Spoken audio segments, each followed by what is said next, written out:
उद्धव ठाकरेंचा पक्ष फुटत असतानाच ठाकरे प्रेमी कार्यकर्त्यांनी अजूनही दोन्ही बंधू एकत्र येतील अशी आशा सोडलेली नाही असं चित्र आहे। शिवसेनेचा आजचा 60वा वर्धापन दिनानिमित्त दादर भोईवाडा परिसरात लावण्यात आलेल्या बॅनरवर मनसे अध्यक्ष राज ठाकरे आणि अमित ठाकरेंचे फोटो आहेत। माटुंग्याच्या षण्मुखानंद सभागृहात आज हा वर्धापन दिन साजरा होणार असतानाच खासदार फुटीनंतर उद्धव ठाकरे काय बोलणार याकडे सर्वांचंच लक्ष असेल। मात्र पुन्हा एकदा दोन भावांनी एकत्र येऊन परिस्थितीला सामोरं जावं अशी भावना शिवसैनिकांनी व्यक्त केली आहे।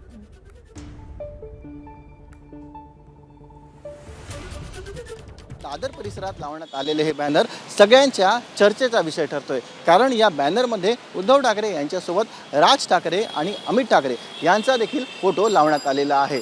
वडाळा विधानसभेचे उपविभाग समन्वयक प्रशांत घाडीगावकर यांनी हे बॅनर लावलेले आहेत आणि त्यांच्याशी जेव्हा आम्ही फोनवरती संपर्क साधला तेव्हा त्यांनी स्पष्ट केलं की पुन्हा एकदा शिवसेनेमध्ये फूट पडलेली आहे आणि अशा प्रकारची फूट जर यापुढे टाळायची असेल तर आता दोन्ही ठाकरे बंधूंनी एकत्र यावं असं त्यांनी वक्तव्य केलेलं आहे।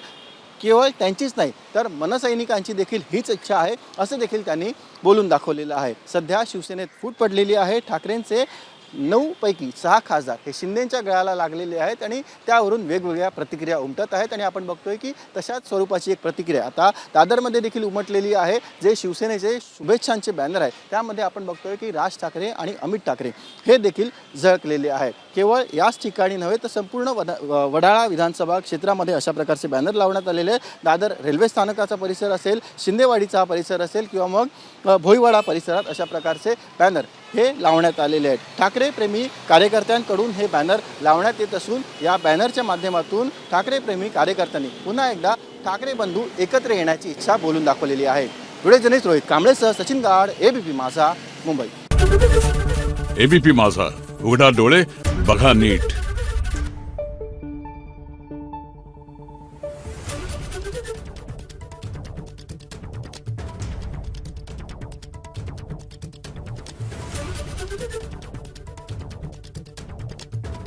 Thank you.